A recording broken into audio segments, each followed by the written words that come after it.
now, because this is the last Sunday ng ating pong taong 2024, ay titigil tayo muna sa ating series sa Book of Numbers, and we will continue that next year or next Sunday. At tutungo tayo sa isang mensahe na pwede natin sabihin, mensaheng pangbagong taon. Now, we all understand that there's essentially no real difference between December 31 and January 1. Meron ba pagkakaiba? No? Yet, as we stand sa pagtatapos ng isang lumang taon at pagpasok sa isang panibagong taon, ay it is natural to reflect and to make plans. Now, personally, hindi naman ako fan ng New Year's resolution. No? Sapagkat marami na akong guilt dyan noon na ako mismo hindi ko natutupad yung aking mga New Year's resolution. At nalalo ko, may nagsabi na ang consistent lang daw sa kanya sa New Year's resolution ay yung hindi magkaroon ng New Year's resolution. No? At totoo yan. Ano? I remember the story about a young man who wanted to win the world for Christ. That's his resolution, to win the world for Christ. Pero nung umabot na sa kanyang middle age, sabi niya, siguro mga few na lang. Hindi na buong mundo. I wanted to win few for Christ. At nung siya tumatanda na, ang kanya na lang resolution at gustong mangyari, sana yung mga na-win niya ay hindi mawala. No? Not to lose too many. He recognized that resolutions often reveal a tendency toward a sinful pride. Para bang nagre-rely ka doon sa sarili mong lakas para ma-achieve mo yung isang bagay na gusto mong mangyari. Now, ano bang ibig kong sabihin? Ibig bang sabihin, hindi na tayo dapat naghahangad o nagde-desire ng bago sa pagpasok ng bagong taon? Hindi naman, mga kapatid. The New Year's holiday is a good time to remind ourselves that God is always pleased when we desire of our hearts, when we desires in our hearts that conforms with the desires of His. And I think, kung merong isang hangarin na dapat sana lagi nating hinahangad sa tuwing dumarating ang panibagong taon sa buhay natin, ay yung hangarin na mahalin ng ating Panginoon ng higit pa sa nararapat at sa kaya natin. That we should desire to love our God more. To love the Lord Jesus Christ more. And that is the title of our message this morning. You love Him. The New Year's message. And I would like to invite you to open your Bible sa 1 Peter chapter 1, verse 8a. Isang bahagi lang ng verse 8 ang babasahin natin.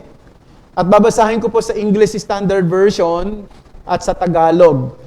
Ito yung sinasabi, 1 Peter chapter 1, verse 8a. Though you have not seen Him, you love Him. Sa Tagalog, hindi ninyo siya nakita, gayon may inyong iniibig.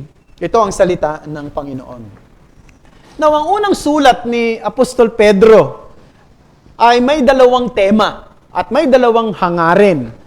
Una ay gusto niya na ang mga bumabasa ng kanyang sulat, yung kanyang readers, yung kanyang immediate recipient, ay ma-establish sa kanilang isipan, lalo pa, yung kung sino si Jesus Christ. Yung mga na-accomplish ni Jesus Christ. Particularly, yung kamatayan, yung muli siyang nabuhay, at ang kanyang pag-akyat sa langit, at ang lahat ng ito'y dapat malalim sa puso ng mga kanyang mga tagapagbasa, ng kanyang mga readers, sapagkat ito ang batayan ng kaligtasan na meron tayo. Now, pangalawang hangarin niya ay gusto niya na mamuhay sila. He wants them to live that reflect their understanding of who they are because of what Jesus has accomplished for them. Ano ba yung mga bagay na ginawa ni Kristo para sa kanila na dapat sana magre-reflect sa kanilang buhay? Marami yon. Pero unang-una, binigyang diin dito ni Apostol Pedro, no, na yung mga bumabasa ng kanyang sulat ay mga elect ng Panginoong Diyos. They were God's elect. Mga taong pinili ng Diyos. Sa 1 Peter chapter 1 verse 1, Peter, an apostle of Jesus Christ, to those who are elect exiles of the dispersion in Pontus, Galatia, Cappadocia, Asia, and Bithynia. So dito si Pedro, binibigyan niyang diin na yung mga tao na kausap niya rito, na mga nanampalataya kay Kristo, sila'y mga pinili ng Diyos, mga hinirang ng Diyos. So meron talagang election sa Bible. May doctrine talaga ng election. Ito man ay itanggi ng marami, ito man ay ayawan ng ilang mga nagtuturo ng Biblia, ito hindi matatakasan na meron talagang pinili ang Diyos. At dito, ang partikular na ina-address niya, mga Kristiyanong hentil na nagkalat sa iba't ibang bahagi ng Asia Minor nung panahon na yon, sila'y mga pinili daw ng Panginoon. And since sila'y mga Gentiles, ang implicit noon o yung indirect point noon ay ang iglesia ng Panginoong Jesucristo sa bagong tipan, ang bagong Israel ng Diyos. Ang bagong Israel ng Diyos ay ang church made up of Jews and Gentile believers of the Lord Jesus Christ. Now, from verse 3 of chapter 1 hanggang verse 12, dito ay inilahad ng apostol na si Pedro ang mga pagpapala ng mga taong nagkaroon ng kaugnayan kay Kristo. Unang pagpapala, sila daw ay mga ipinanganak na muli. They were born of God. Sila ay mga ipinanganak ng Diyos. Sa theology, ang tawag doon ay regeneration. No? At doon sa verse 4, sabi, sila ay merong mga mana sa langit. At yung mana na yun sa langit ay iniingatan daw ng Diyos. Imagine mo yung salitang yun, iniingatan. Anong ibig sabihin nun? Ano yung implikasyon ng salitang iniingatan? Ibig sabihin, ano man ang nangyayaring ligalig na nararanasan nila dito sa mundong ito, secure yung kanilang mana, yung inheritance nila doon sa heaven. Pero, hindi lang yun ang ginagawa ng Diyos. Pinipreserve din ng Diyos yung mga mananampalataya niya na humaharap sa iba't ibang challenges sa mundong ito. Humaharap sa iba't ibang klase ng sufferings and various trials in life. Kasi alam nyo, ang pagiging Kristiyano ay hindi ibig sabihin ay immunity yan sa mga sufferings and trials in life. Hindi. Ang totoo, marami nga eh. Mas dumadami yung trials, di ba? Mas dumadami yung sufferings pag ikay nanampalataya sa Panginoon. Pero kasama yon sa dapat mong maranasan. Sapagkat ito ang magpapatunay na totoo ang iyong pananampalataya. Pero, hindi mo kayang tagalan ang iba't ibang mga challenges sa mundong ito kung wala yung preservation ng Diyos. Kaya tutulungan ka rin ng Diyos. As you persevere, God will preserve you. So, because one important evidence of faith is your perseverance. And then, from verse 8 and the following, he started to describe the nature of Christian life. And only the first part of verse 8 ang siya magiging focus ng ating discussion ngayong umaga. At ano yun? Ang pag-ibig kay Kristo. That is to love Christ. Now, before we do that, let us reflect on few key observations. Merong ilang observations lang ako doon sa maikling talata na yon. Sabi ron, di ba? Though you have not seen Him. Bagamat hindi nyo siya nakita. Ano yung hina-highlight ng salitang yon? Ipinapakita dito na yung mga original reader ni Apostle Peter, hindi sila eyewitness. Hindi sila nakakita kay Kristo. Hindi sila katulad ng mga apostles, mga eyewitness ng Panginoong Kristo. Pero pinapakita rin na hindi porket ikaw ay hindi naging saksi ng Panginoong Kristo, yung kanyang pagpunta rito sa mundo, hindi mo siya nakita sa kanyang physical na anyo, hindi mo nasaksihan ang kanyang ginawa doon sa krus, ay inferior ka doon sa mga nakasaksi. Walang sinasabing inferiority or superiority rito. In fact, pag tinignan natin sa John chapter 20, verse 29, naalala nyo noong si Thomas ay nagduda na ang Panginoong Kristo ay talagang nabuhay sa mga patay. Nung pangalawang pagkakataon na nagkita sila, naniwala na si Thomas sapagkat sabi ni Jesus Christ sa kanya, no, idaiti mo yung iyong daliri sa butas ng aking palad, sa tagiliran. At ano sabi ni Thomas? Panginoon ko, o Diyos ko. Ano sabi ni Jesus sa kanya? Mapalad ang mga nanampalataya kahit hindi niya nakita. Nakita mo, kaya ka nanampalataya. Kaya ka nagsabi, Panginoon ko, Diyos ko, dahil nakita ng iyong mga mata. Pero mas mapalad yung mga taong hindi nila nakita, ngunit nanampalataya. So dito, binibigyang pansin mga kapatid na walang superiority at inferiority pagdating sa pagiging eyewitness. May raming naging nakakita sa Panginoon Kristo na hindi naging mananampalataya. Tama? Of course, malaki ang utang na loob natin sa mga apostle, na mga eyewitness, sapagkat sila ang nagsulat ng bagong tipan. Pero, kung katatayuang pang-espiritual ang pag-uusapan, sabi ni Jesus Christ, mas mapalad pa yung hindi nakakita, pero nanampalataya. Tama? And secondly, gusto kong pansinin natin, yung salitang ginamit dito na, though you have not seen Him, you love Him. You love Him. Ano yung direct object ng love? Si Christ. You love Him. Hindi niya sinabi, though you have not seen Him, you love the things about Him.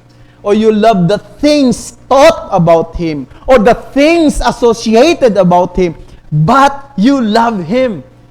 Tumutukoy yun saan? Sa person mismo ng Panginoong Kristo. Kasi posible na ang isang tao ay humahanga sa Kristyanismo pero walang Kristo sa kanyang buhay. It is entirely possible to love Christianity without truly loving Christ. So ang isang iglesia ay pwedeng kumikilala kay Kristo, naglilingkod sa katawan ni Kristo ng may pagsisikap at kasipagan, pero walang totoong pagmamahal kay Kristo. Hindi ba yun ang puna ng Panginoong Kristo sa iglesia sa Efeso, na masisipag sila, matiisin sila, matsatsaga sila, pero iniwan nila ang kanilang unang pag-ibig. So, isang bagay na dapat na isipin din natin sa ating puso ngayon, mahal ba natin talaga yung person, si Jesus Christ? So, do you truly love Christ? Do you love the person of Christ? The Christ of history, the Son of God, the one who was born of a virgin. Siya na nabuhay ng may katuwiran, nabuhay ng walang pagkakasala, na namatay doon sa Golgotha, at muling nabuhay pagkatapos ng 3 araw. At ngayon, ay nakaupo sa kanang luklukan ng Diyos sa langit. At siya ang tagapagligtas at Panginoon ng lahat ng mga taong nagtiwala sa Kanya. Mahal mo ba siya? So, yung isang bagay na sana'y masagot natin ngayong araw na ito. Mahal ba natin si Kristo? Sapagkat yan ang mensahe na gusto kong bigyan ng diin. The message is this: loving Christ is an essential mark of true believers in Christ. Loving Christ is an essential mark of true believers in Christ.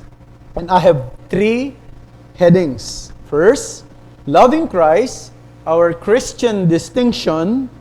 Second, loving Christ, our Christian demonstration. And loving Christ, our Christian development. First, loving Christ, our Christian distinction. Now, let us not at this time put a distinction between love for Christ and love for God. Now, hindi yan ang ating bibigyan ng distinction ngayon sapagkat alam natin, ang Diyos ay na kay Kristo at si Kristo ay Diyos sa laman. God, and Christ is God in the flesh. So, yun ang dapat na maging malinaw lang sa atin na yan ang katatayuan ni Kristo. So, ang focus natin dito ay si Kristo. At bakit ang pagmamahal kay Kristo ang siyang tumatangi na marka ng mga Kristiyano? Why is it that loving Christ is our Christian distinction? Number one, because it is the product of spiritual conversion. It is the product of spiritual conversion. Nung kumilos ang Diyos sa buhay ng isang taong makasalanan na tulad natin, binago niya yung ating puso. Yung pusong bato, ginawa niyang pusong laman. Niliwanagan niya ang ating mga pag-iisip. Ipinaunawa niya kung sino tayo sa kanyang harapan. Ang mga bagay na inaayawan natin, ngayon ay ginugusto na natin. At ang mga bagay na gustong-gusto natin, dati, ngayon ay nagnanasa na tayong labanan ito, lalo na ang mga kasalanan. At pwede na nating sabihin ang sinabi ng salmista na, "Oh, how I love thy law. I delight in the law of God." Psalms 119 verse 97. However, before a Christian can truly love and delight in God's law, he must first love the giver of the law. Hindi mo pwedeng mahalin ang utos ng Diyos kung hindi mo mismong mahal ang Diyos. Dapat doon ka muna. 'Di ba? Kaya ka nga, 'di ba, sumusunod sa utos ng magulang mo. 'Di ba? Dahil mahal mo yung magulang mo. Of course, may mga tao sumusunod ng may padabog, no, sumusunod ng napipilitan lamang. Pero ang totoong pagsunod na ino-honor ng Diyos at yung talagang pagsunod na kinakount ay yung pagsunod sa mga magulang dahil mahal mo yung magulang mo. Mahal mo siya. At gayon din naman, tayong mga Kristiyano, ang totoong pagsunod na ino-honor ng Diyos ay yung pagsunod na produkto ng pagmamahal natin sa Kanya. At paano ba natin mamahalin ng Diyos kung hindi na babaguhin niya ang puso natin? Babaguhin niya yung isip natin, ang pananaw natin sa buhay, para maging totoo sa atin yung sinasabi sa Deuteronomy chapter 6 verse 4 to 6, "Hear, O Israel, the Lord our God, the Lord is one. You shall love the Lord your God with all your heart, with all your soul, with all your might, and these words that I command to you today shall be on your heart." So, it is a Christian distinction because it is the product of our conversion. But not only that, it is the proof of spiritual conviction. Ang isang totoong Kristiyano ay deeply convicted siya sa katotohanan na ang kanyang kasalanan ay pinatawad, na tinanggap niya ang pagpapalaya ng Diyos mula sa pagkagapos sa kanya at pamamahala sa kanya ng kasalanan. Na siya'y wala na ngayon sa ilalim ng puot ng Diyos, na siya'y tumanggap ng masaganang biyaya niya sa kanyang buhay. Pag na-realize ito ng isang tao, doon makikita niya, karapat-dapat talagang mahalin ang aking Panginoon. Kaya nga sinabi ng salmista sa Psalms 116 verses 1 and 5 and 6, sabi ron, "I love the Lord because He has heard my voice and my pleas for mercy. Gracious is the Lord and righteous. Our God is merciful. The Lord preserves the simple. When I was brought low, He saved me." So this is the expression of a person who experienced the abundance of God's mercy. He loves the Lord. He loves Him. Ito ba ang ating nararamdaman? Ito ba yung totoong tinitibok ng ating puso? Naalala niyo yung insidente sa Luke chapter 7 verses 36 to 47. Yung ang Panginoong Kristo habang nandoon siya sa bahay ng isang Pariseo na ang pangalan ay si Simon, merong babaeng makasalanan. Ang description ay makasalanan. So, maaaring ito ay isang prostitute na lumapit sa Panginoong Kristo, sa paanan ng Panginoong Kristo at umiiyak. At dahil sa kanyang pag-iyak, yung paa ni Jesus Christ ay nababasa ng kanyang mga luha. At habang nababasa ng luha, ay pinapahira niya ng kanyang buhok. At meron siyang dalang alabaster flask, isang pabangong alabastro, at ito'y ibinubuhos niya sa paanan ng Panginoong Kristo. Di ba, yung si Simon, isang Pariseo, hindi naman niya sinabi, pero sa kanyang kalooban, sabi niya, kung talagang propeta, itong taong ito, dapat kilala niya kung sinong babae yan. Anong klaseng babae yan? Alam naman ng Panginoon Kristo kung ano nasa puso ni Simon, kaya sabi niya, Simon, meron akong ikikwento sa iyo. Meron akong parang parable. Sabi niya, merong isang money lender, isang lalaki na nagpapautang ng pera at merong dalawang tao na may utang sa kanya. Yung isa, ang utang ay 500 denarii. Yung isa naman ay 50 denarii. Nung sinisingil niya na itong mga to, hindi makabayad. Walang pambayad. Alam mo, nagpasya yung tao na i-cancel na lang yung mga utang nilang pareho. Hindi na sila pagbayarin. Tapos sabi niya, Simon, sa tingin mo, sino sa kanilang dalawa ang magpapahayag ng pagmamahal doon sa taong yon na nag-cancel ng utang? Sabi niya, di yung may utang na mas malaki. Nagkakautang ng 500 denarii. Sabi niya, tama ka. Nakita mo ba yung babaeng yan? Sabi niya, pumasok ako sa bahay mo, hindi mo hinugasan ang aking paa. Kasi di ba pag may bisita nung unang panahon, pag may bisita, yung mga servant, binuhugasan ng paa ng mga bisita. Hindi mo lang hinugasan. Pero siya, kanina pa niya, hinuhugasan ng luha ang aking mga paa. Nung pumasok ako rito sa iyong bahay, ang sabi niya, hindi mo man lang ako sinalubong ng halik. Bahagi ng kanilang kultura noon na kapag may bisita na inanyahan ka, na merong parang, di ba, beso-beso na ginagawa. Hindi mo man lang ako sinalubong ng halik. Samantalang ang babae ito, hinahalikan niya ang aking paa. Hindi mo man lang pinahiran ako sa aking ulo ng langis. Sapagkat yun ang bahagi ng kanilang kultura noong unang panahon. Kapag may bisita, nilalagyan nila ng pabango o langis ang ulo bilang pagpapahayag na pagkilala at pagtanggap sa isang importanteng panauhin. Pero itong babaeng ito, binubuhusan niya ng pabango ang aking mga paa. Bakit? No? Sapagkat nakita niya ang kanyang pagiging makasalanan. At dahil nakita niya ang malaking pagpapala ng pagpapatawad na pwede kong ibigay sa kanya, minahal niya ako ng lubos. Dito makikita natin ang gustong sabihin ng Panginoong Kristo, those who truly understand the depth of God's mercy and forgiveness respond with overwhelming love and devotion. Indeed, love for Christ is one of the defining marks of a true believers. Ulitin ko, love for Christ is one of the defining marks of true believer. It is the love that distinguishes genuine disciples from others. Kaya nga, merong binanggit si Pablo Natatandaan niyo, meron siyang mabigat na salita na binanggit. Sa 1 Corinthians 16:22, sabi niya, if anyone does not love the Lord Jesus Christ, let him be accursed. Isipin niyo yung bigat ng salita na yun. Kung ang sino man ay hindi nagmamahal kay Kristo, pakasumpain siya. Anong ibig sabihin? Ang mga totoong Kristiyano,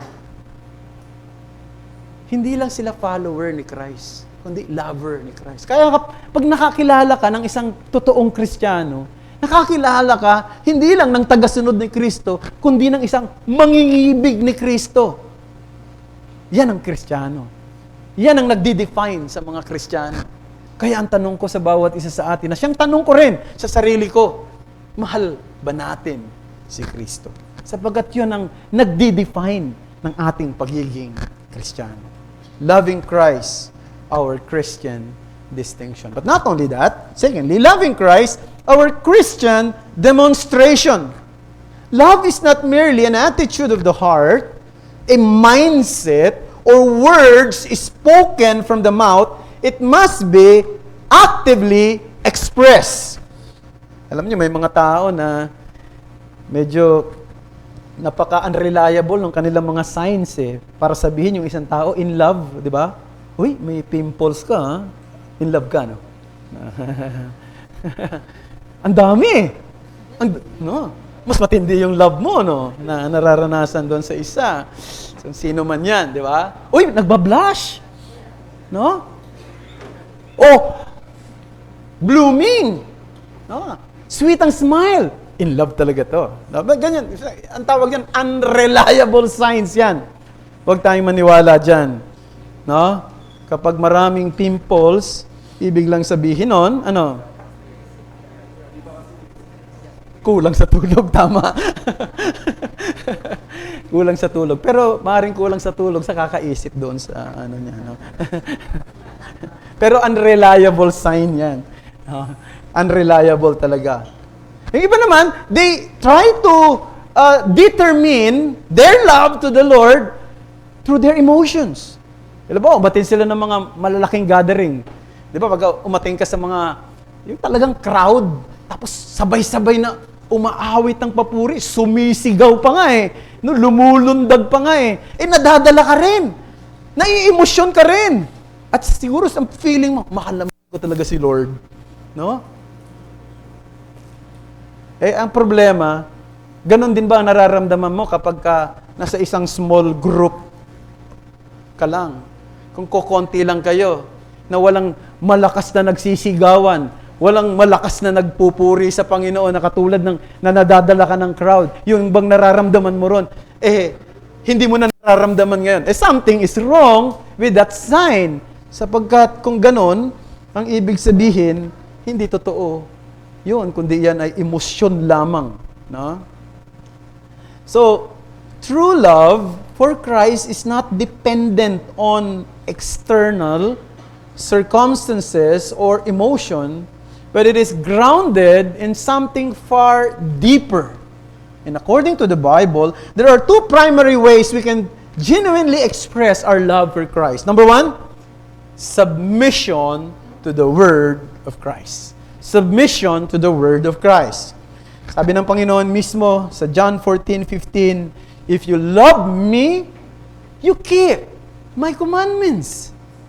Very simple, di ba? If you love me, you keep my commandments. So a true lover of Christ is a doer of His Word. So let me ask you a question. Meron ba sa buhay natin, personal man, sa bahay natin ito, sa trabaho natin ito, sa church na kinabibilangan natin, na alam mo na sa pamamagitan ng salita ni Kristo, na tinatawag ka niya na gawin mo, o tinatawag ka niya na itigil mong gawin. Ulitin ko, meron ba sa personal mong buhay o sa loob ng iyong tahanan, sa pamilya mo, o sa trabaho mo, o sa church na kinabibilangan mo, na alam mo, sa pamamagitan ng salita ni Kristo, tinatawagan ka niya na gawin mo. O wag mo nang gawin, pero hanggang ngayon, ay you are not yet acting according to that calling. Meron ba? So ikaw lang makakasagot niyan. Meron bang pinagagawa si Kristo hanggang ngayon na hindi mo pa ginagawa? O meron bang pinatitigil si Kristo na dapat itigil mo na yan sapagkat makakasama sa iyo yan, hindi kalooban ng Diyos yan, at hindi yan makakabuti sa iyong spiritual at sa iyong relationship sa Kanya na hindi mo pa ginagawa? Remember this, brethren, delaying obedience is no different from disobedience. Ang pag-antala ng ating pagsunod ay walang pagkakaiba sa pagsuway. So dapat nating pagpasakop ang ating sarili sa kalooban ni Kristo. Ano ang kalooban ni Kristo? Sundin natin ang kanyang salita. Sundin natin ang kanyang mga utos. If you love me, obey my commandments. Ano bang commandments yan? Spectacular commandments or simple commandments. We have to obey it. Oh? We have to embrace the whole counsel of the Lord. Yun ang dapat nating gawin. Kaya nga, di ba, we are so particular sa lahat ng bagay, even in worship. No, we always ask, bakit nga ba ang mga Reformed Christians, we believe on the so-called regulative principle of worship as against the normative principle of worship? Why? Because we are so concerned with the Word of God. Is this what God said? Is this what God has commanded? Or what? Siguro iniisip ko lang na maganda to. Makakabuti ito. O mas patok ito. Diba, ganun ngayon ang mga gustong gawin ng mga ibang mga simbahan, no? Mga programang patok sa kabataan. Mga programang patok sa karamihan. Hindi unang tinatanong, nasa Biblia ba yan? Ayon ba yan sa kanyang kalooban? Utos ba yan ng Diyos? No? If you love me, obey my commandment. Secondly, service to the church of Christ. Jesus said, di ba? Naalala niyo yung statement ng Panginoong Kristo sa Matthew chapter 25 na doon sa huling araw, di ba? Sasabihin ng Panginoong Kristo doon sa mga tao na haharap sa Kanya. Sabi niya, pumasok ka sa kapahingahan ng iyong Panginoon na inihanda sa iyo bago pa itatag ang sanlibutang ito. Sapagkat, sabi niya, ako'y nagutom at ako'y iyong binigyan ng pagkain. Ako'y nauhaw. Binigyan mo ako ng inumin. Ako'y nakulong. At ako'y dinalaw mo. Ako'y hubad. Binigyan mo ako ng damit. Ako'y walang matuluyan. Pinatuloy mo ako sa iyong bahay. At sasabihin ng mga taong yun, kailan namin ginawa yun, Panginoon? Kailan ka nakulong? Na dinalaw ka namin? Kailan ka nagkasakit na pinuntahan ka namin at ikaw ay inalagaan namin? Kailan ka hubad at binigyan ka namin ng damit? Ang sabi ng Panginoon, ang ginawa mo sa mga maliliit na kapatid na ito ay ginawa mo sa akin. So ano sinasabi ni Jesus Christ? Ang isang totoong nagmamahal sa Kanya ay nagmamahal sa Kanyang iglesia. At naglilingkod sa Kanyang iglesia. When you serve even the least or the most insignificant of the brethren in the church, you are serving Christ Himself. Whether through giving, providing, comforting, counseling, the acts that you do for the brethren in the church in the name of Christ are important indicators of your love for Him. So do you love the brethren? Do you care for them? When somebody is sick, what is your response? When somebody is hurting, no? When somebody is experiencing something painful, do you care? Do you pray?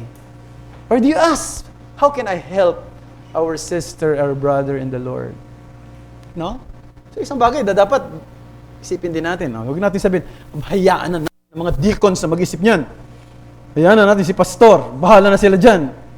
Dapat nandun sa puso natin yung malasakit, pagmamahal, kung paano tayo makakatulong sa abot ng ating makakaya sapagkat yun ang sinabi ng Panginoon eh. Ang nagmamalasakit at gumagawa, maging sa pinakamaliliit na ito, ay ginawa niya para sa akin. Kaya nga ang paalala sa atin ni Apostol Santiago na ang pananampalataya daw dapat ini-express sa pamamagitan ng mabubuting gawa sa ating kapwa mananampalataya or else ang ating faith na kiniklaim ay patay na pananampalataya. James chapter 2 verses 14 to 17, sabi doon, what good is it, my brothers, if someone says he has faith but does not have works? Can that faith save him? If a brother or sister is poorly clothed and lacking in daily food, and one of you says to them, "Go in peace, be warm and filled," without giving them the things needed for the body, what good is that? So also faith by itself, if it does not have works, is dead. Imagine that words, brethren. Imagine that statement. Now, we don't believe na ang pananampalataya at gawa ang siyang batayan ng kaligtasan. Hindi tayo naniniwala na ang tamang tugon sa ginawa ni Kristo ay pananampalataya at gawa. Naniniwala tayo na pananampalataya lamang. Ngunit ang binibigyang diin ni Apostol Santiago dito ay hindi yung binibigyang diin ni Apostol Pablo sa Roma at sa iba pang mga sulat ni Pablo. Ang binibigyan din dito ni Apostol Pablo ay yung ebidensya ng pananampalataya. Na ang tunay na ebidensya ng pananampalataya ay merong malasakit sa ating kapatid. Merong pagmamahal sa iba. So, this is something that we have to ask ourselves. Kamusta? Malamig ba yung ating pagmamahal sa isa't isa? Malamig ba yung pagmamahal natin? At malasakit sa katatayuan ng iba? So, dapat nandoon sa puso natin yan. No, mga kapatid? Because whatever we do for Christians, we do for Christ. If we want to demonstrate that we truly love Him and thankful to Him who died for us, then we must be willing to serve the members of His body. Mga taong tulad natin ay namatay din si Kristo sa kanila. I must seek their welfare, their benefit, their spiritual progress. For this how I express my love for Christ. Do you love your brothers? Do you love your sister? Do you love your church? So, let's go to the last heading. Loving Christ, our Christian distinction. Loving Christ, our Christian demonstration. Loving Christ, last but not the least, our Christian development. How can our love for Christ increase? How can we love Him more deeply? Diba? Crucial yon, mga kapatid. It is crucial that we grow in love and do not remain stagnant. Now, there is always the tendency na tayo ay maging stagnant, di ba? Lalo na kung yung ginagawa mo lagi, yun na rin. Hindi ka na nag-grow, no? Alam mo, minsan yung ginagawa natin, na lagi mong ginagawa, pwedeng mauwi yan sa tinatawag na routine, mechanical. Wala na yung puso mo, wala na yung talagang kalooban mo na nag-uudyok. Hindi tama. Dapat lumalago tayo. Yun ang sinabi ni Pablo sa Philippians chapter 1 verse 9. It is my prayer that your love may abound more and more with knowledge and all discernment. And so how can we grow in our love for Christ? First of all, I call this prayerfully immerse yourself with the Word. Prayerfully immerse yourself with the Word. Now, it simply means being faithful in your devotion. Are you faithful with your devotion? Both personal and family devotions. Alam ko, busy kayo, no? Maraming ginagawa. Marami na rin humahatak sa atin. Talagang yung cellphone natin, talaga, hinahatak talaga tayo niyan sa iba't ibang mga bagay para hindi natin mabigyang pansin yung pinaka-importante sa lahat sa buhay. At aminado rin ako dyan sa sarili ko. Pero mga kapatid, para tayo lumago sa ating pagmamahal kay Kristo, dapat ilubog natin ang isip at puso natin sa Kanyang salita.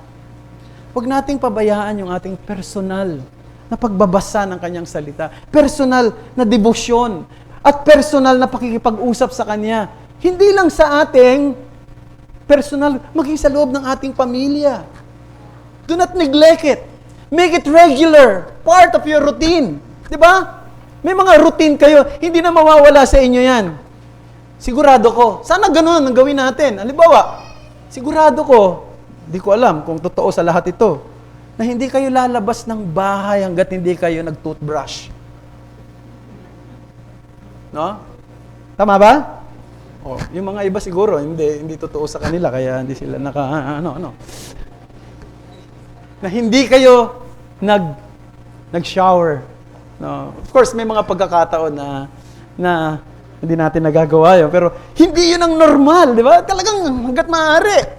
Kahit na busy ka, magtutoothbrush ka talaga. Hindi mo kakalimutan yun. Gawin natin ganun, na para bang, di ba, naranasan nyo na ba yung pag di ka naligo o di ka nag-toothbrush, no? Sa loob ng isang araw, iba pakiramdam mo. Sana ganun din yung nararamdaman natin. Hindi ako nakapagbasa ng Bible. Hindi ako nakapag-pray. Hindi ko tiningnan ang kanyang salita. Anong nararamdaman mo?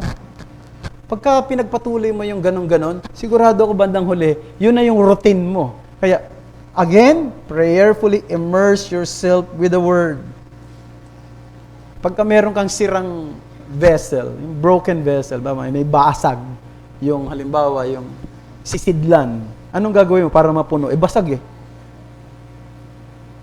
Ilublob mo sa tubig. Puno yun. Ganon din naman, mga kapatid, ang gawin natin, di ba? Immerse ourselves with God's Word. And that fixes our eyes on Jesus and builds the Word of God under our lives, in our lives, and through our lives. You can know the Word of God, of course, and not know God of the Word. But you cannot know the God of the Word without the Word of God and the Spirit of God. That means we have to use the means of grace, and that means of grace is none other than God's Word. That's the way to increase and to grow our love for Christ. Last but not the least, prioritize Christ and kingdom work. Matthew 6:33, but seek ye first the kingdom of God and His righteousness, and all these things will be added unto you. It means, hindi natin dapat nine-neglect yung ating tungkulin ng pagsamba, ng fellowship. No? Ang dami yung di ba, pagka kina-cancel nyo yung ibang mga lakad ninyo dahil mas mahalaga ito. Pag ginagawa nyo yan, cancel muna natin yung lakad natin. Meron kaming family affairs eh. Mas mahalaga yung family affairs kaysa doon sa di ba, sa lakad ng mga kaibigan mo. Cancel muna natin yung akyat natin sa bundok. Kasi, bakit? May fellowship kami ng mga kapatiran eh. Pagka something is wrong, kung ika-cancel mo yung gawain ng Panginoon, kasi mayroon kayong akyat sa bundok, no? Mayroon kayong hiking, mountain climbing, o may swimming. Cancel muna natin yung church. Cancel muna natin yung Lord's Day. Sabi natin kay pastor. Di ba? So we should not neglect our duty to worship, to fellowship, to be involved in the ministry of the church, especially in the proclamation of the gospel. Alam niyo, maraming mga missionaries ay nagpasyang maging misyonaryo dahil nakita nila mismo, na-involved sila sa larangan ng pag-iibanghelyo. Nakita nila yung kalalagayan ng mga tao. Nakita nila yung pangangailangan ng mga tao. Doon na-develop yung pagmamahal nila sa larangan ng pagtuturo at pangangaral ng kanyang salita. Be involved sa mga ministry na ganyan. Sapagkat mahalaga yan. Isang araw, merong isang expert sa time management ay inimbitahan na magturo sa mga grupo ng mga business student at gumamit siya ng isang memorable illustration to make a point. Habang siya'y nakatayo sa harapan nila, meron nagdala siya ng isang vessel, isang glass na galon, isang galon na tawag nito na glass. At doon sa glass na yun, nilagay niya doon sa lamesa at ang ginawa niya, kumuha siya ng mga bato na kasing lalaki ng kanyang kamao, pinasok niya doon sa glass. No? Hanggang sa mapuno yung glass. Ang tanong niya doon sa mga estudyante, tingin niyo ba puno na? Sabi ng mga estudyante, yes! Talaga? Kumuha siya ng graba. Mas maliliit yung bato na yun eh. Mga graba, di ba? Pinasok niya. Nagkasya pa kasi, siyempre, pag malalaki yung bato, di ba? May mga puwang pa yan. Pumasok yung mga graba. Sa tingin niyo ba puno na? Napag-isip-isip ng mga estudyante, mukhang mayroong point dito si Sir eh. Sabi niya, hindi pa. Tama. Kumuha siya ng buhangin. Nilagay niya doon. At pumasok ang mga buhangin. Nagkasya pa rin. Puno na ba? Sabi ng mga estudyante, mukhang hindi pa ho. Tama. Kumuha siya ng tubig. At kanyang pinasok doon at nagkasya. Sabi niya, ano sa tingin ninyo ang aral o yung punto rito? Sabi ng isang estudyante, siguro ang ibig sabihin niyan, sir, ay kahit napakadaming schedule ka, pwede ka pa rin magsingit, no? Doon sa mga busy schedule mo ng mga bagay na pwede mong gawin. Sabi niya, hindi yun ang punto, sabi nung teacher. Ang punto ay ganito, kung hindi ko inilagay ang malalaking bato una, sigurado, hindi magkakasya ang iba pa. Intindihan nyo? Inuna niya yung malalaking bato para magkasya ang iba pa. So, ang tanong ay, sino yung malaking bato sa buhay natin? Yung bang mga pangarap natin, yung trabaho natin, mga kaibigan natin, pera o profesyon, no? Yung ba? Palagay ko, yung mga binanggit kong yun, puro mga buhangin lang yun. Graba lang yun, o tubig lang yun. Dapat ang malaking bato natin si Kristo. Yung pagmamahal natin kay Kristo. Na ipinahahayag sa pagsunod at paglilingkod sa Kanya. Na may hangaring palaguin ito ng lalo pa. At kung ito ang mangyayari, wala na tayong pwedeng ipag-alala sapagkat anumang bagay na temporal ay idadagdag niya. Those things will follow if you learn to prioritize the kingdom of God. So this is the message that I want to leave to Sovereign Grace Christian Church as we finish this year, that we may all grow in loving Christ. That we may pray sa Panginoon na, Lord, palaguin mo ako sa pag-ibig ko sa iyo. Minsan malamig, no? Minsan parang wala ka ng gana. Pero Lord, tulungan mo kung malabanan ko ito that I may grow in loving you. Sapagkat kung mahal natin si Kristo, everything will fall in the right place. Madali na yung paglilingkod Madali na yung ministry Madali na yung pagtulong Madali na yung ibang bagay. Dapat mauna ang malaking bato, si Kristo. Pero kung ikaw ay wala pa kay Kristo, walang inaasahan sa iyo. Ang totoo, ang naghihintay sa iyo, kapahamakan. Kaya kung wala ka pa sa Panginoon Kristo sa oras na ito, ang aking panalangin at ang aking pamamanhik sa iyo ay lumapit ka sa Kanya. At hingin mo ang kaligtasan sa Kanya. At sabihin mo sa Kanya, aking Panginoon, iligtas mo ako. Iligtas mo ang katulad kong makasalanan. Iligtas mo ako. Ako'y isang makasalanan. At ang pangako ng Panginoon, ang sino mang lumalapit sa akin, kailan may di ko itataboy. Lumapit kayo sa akin, kayo mga nabibigatang lubha, at kayo aking pagpapahingahin. Manalangin tayo. Maraming salamat sa iyo, aming Panginoon, sa mga salita mo na napagbulayan namin sa araw na ito. Isulat mo ang lahat ng ito sa puso namin. At tulungan mo kami, aming Panginoon, na mahalin ka.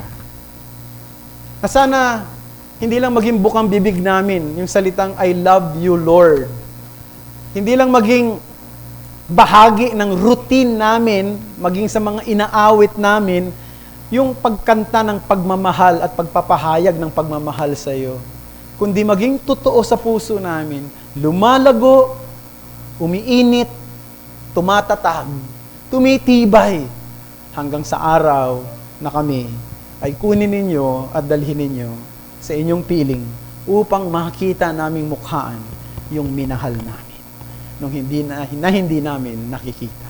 Marami pong salamat sa iyo, aming Panginoon. Salamat sa pagpapala mo sa SGCC sa loob ng isang taong dumaan, sa mga dinagdag mo ng mga members sa church namin, sa mga opportunity na binubuksan mo sa aming lahat, At salamat sapagkat we look forward for a new year full of challenges, but we know that you will also bless us with your strength, with your support, with your preserving grace sa buhay namin, sustaining grace sa buhay namin.